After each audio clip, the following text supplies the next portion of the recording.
Okay, welcome back to the very last video in this particular AI basics series. Today's topic is very simple: how to choose between Azure OpenAI. Let me say AI. How to choose between Azure OpenAI versus direct OpenAI versus self-hosted models. Self-hosted models is nothing but you have purchased a compute and then you are deploying your model in that. But to do that, you need to have the open source model. GPT models are not open source. You cannot download the model. You cannot get the code of the model. So it is completely closed. You have to pay for the API. If you want GPT models, you have to pay for the API.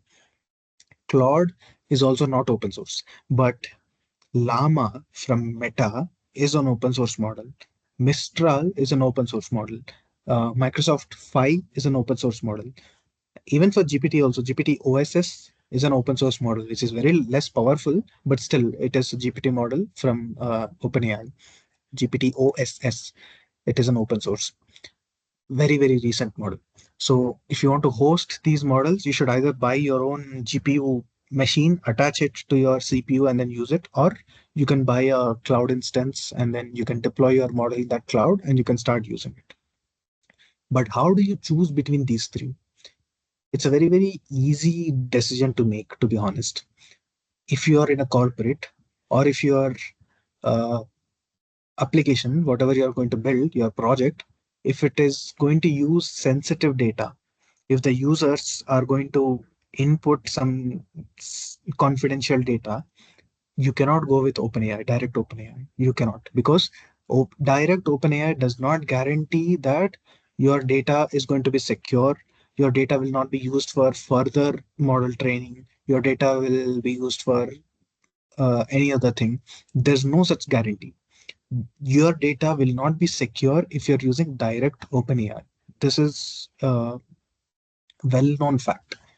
The opposite is true for Azure OpenAI, where it gives you a guarantee that your data is going to stay within your subscription, within your tenant, within your database.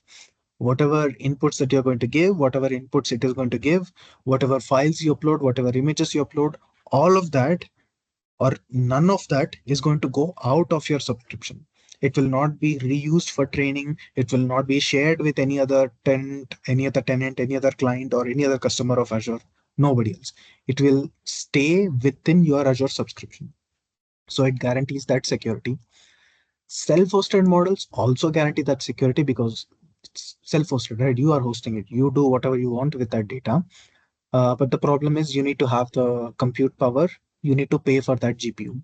So if you're okay with purchasing a really powerful GPU, or if you're okay with deploying a very powerful compute on the cloud, then feel free to go ahead and use the self-hosted models. But the caveat here is you cannot deploy closed models like GPT. You have to stick to open source models. These are the three different situations you'll face, or three different options you have available when you're working with a project application which requires AI. The easiest way to get started with is direct OpenAI, but the proper way of building any project is with Azure OpenAI.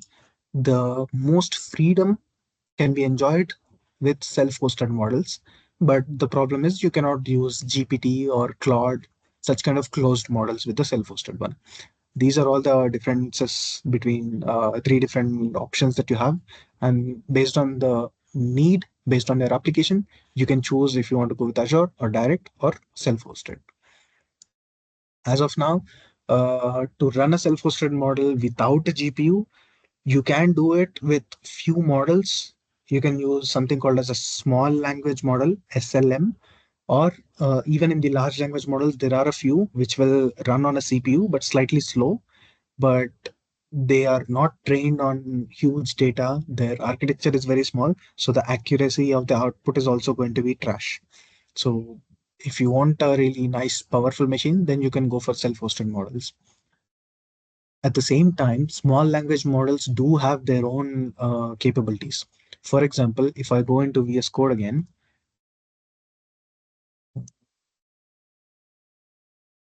This is a very simple piece of code, right? I'm using this extension that will write the documentation for me. If you see here, it has written this nice comment. Uh, yeah. So it wrote these 3 lines of comment for me just within 1 second. This code snippet is making requests to chat completion service using client object, etc., etc., etc. It wrote all of this, right? So what I'll do next is I'll remove all the comments in this one. I'll make this into a function. Get token IDs.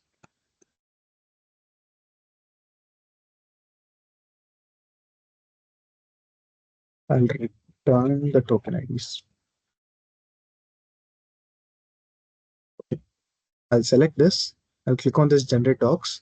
I'm not sure actually the name of the function. I think it is Mintliffy.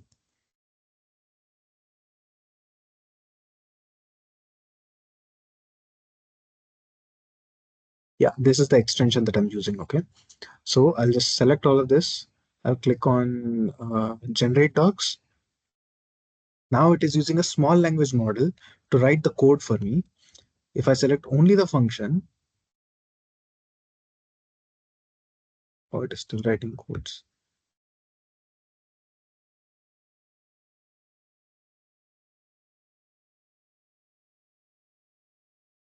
It is still giving me comments, but ideally what would happen is, let's say if you have selected this one, you should be able to ask it to write proper doc string as well.